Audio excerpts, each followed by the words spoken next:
Romney's second choice in Iowa is unquestionably Ron Paul, because Ron Paul is an unthinkable Republican nominee. He's the ideal Democratic version of the Republican nominee. And if he emerges as the major alternative, then I think Romney's pretty close to sealing the deal. Steve, what's the implication of a Ron Paul victory in Iowa? What does it say about New Hampshire, South Carolina, Florida, and so forth?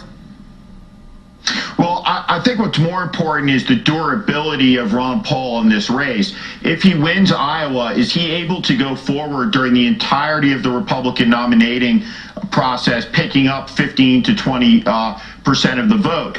If that happens all the way through the process, he would stand at the end of it, the leader of a sizable faction in the Republican Party that supports views that are antithetical to the views of much of the mainstream of the Republican Party. So you see this interesting debate starting to take place in the Republican Party, precipitated by the rise of Ron Paul and his movement, which is, I think, a lot more serious than it was 4 years ago. We've all had this conversation on many occasions. It just seems like this process on the GOP side of the aisle is lacking practicality. As badly as they want to defeat Barack Obama, there doesn't seem to be an analysis by many of these voters as to who among those on the stage is best suited to win a general and not a primary. Well, there's always. I'm sorry. Go ahead, Steve. Go ahead, Steve.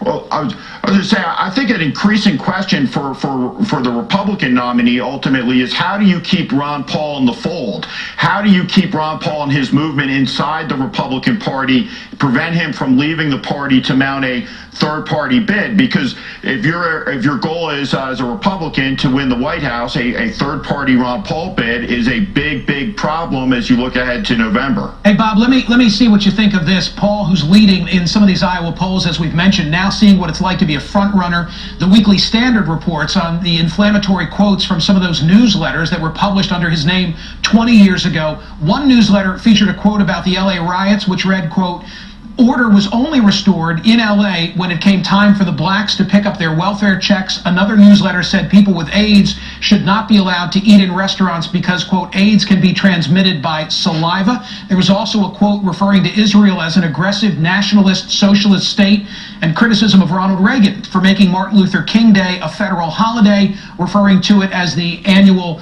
Hate Whitey Day. Ron Paul says he's not the one who signed these, wrote these. He's not sure who did. Bob Shrum, what's the impact? Well, I don't know whether he wrote them or not, but the truth of the matter is that he published them. I think they're disqualifying. I think Steve's absolutely right. He's not only unacceptable inside the Republican Party, outside the mainstream of the Republican Party, he's unacceptable in America. He's a disqualified presidential candidate, and not just because of what he's written, but he could win Iowa. Look, as Steve knows very well, because he and I spent a lot of Decembers and Januaries in Iowa, Iowa operates a little differently on the Republican side than the Democratic side. Since 1980, in contested Iowa caucuses, the Democratic winner has gone on to the nomination 84% of the time. For Republicans, that figure is only 60%. Pat Robertson, for heaven's sake, finished ahead of George H.W. Bush in 1988. That didn't mean that Republicans didn't come back in 1996 and contest the caucuses. They did. But I can tell you right now, there's a real chance, I think, that Iowa could take a flyer here, unless those Gingrich bleeds all go to Romney and Romney pulls an upset. And then Romney has an ideal situation either way. Either he wins Iowa, he's on a roll, or he gets to run against Ron Paul, and I can't conceive that he wouldn't be the Republican nominee under those circumstances. Steve, is it a pipe dream that some semblance of a GOP organization or establishment in Iowa can get it together and say, hey, we don't want to be embarrassed here. We got to pick a winner, and consequently, in the next 2 weeks, we need to coalesce around candidate X or Y? I don't know if there's any establishment that has that level of control over this part of the Republican primary electorate.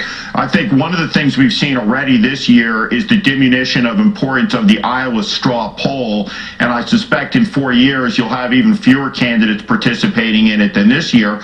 But if the caucus does, finish, the person who finishes in the caucus, in the first position is someone who is not electable, is considered a fringe candidate by a majority of the party. That doesn't bode well for the future of the Iowa caucuses. I think that's certainly a fair point. Bob, if I'm in the White House and I'm watching what's going on the Republican side of the aisle, given the fluid nature of it, I imagine I'm thrilled. Yeah, you're thrilled, but in the end of the day, I think the Obama campaign believes it's going to be Romney. And, you know, the funny thing is, we've searched all year for the un-Romney. The truth is, Romney may win because he's the un-Gingrich, the un-Paul, the un-Perry, and the un-Bachmann. He may be a flip-flopper, but he doesn't seem fatally flawed to Republicans. Thank you both to Steve Schmidt and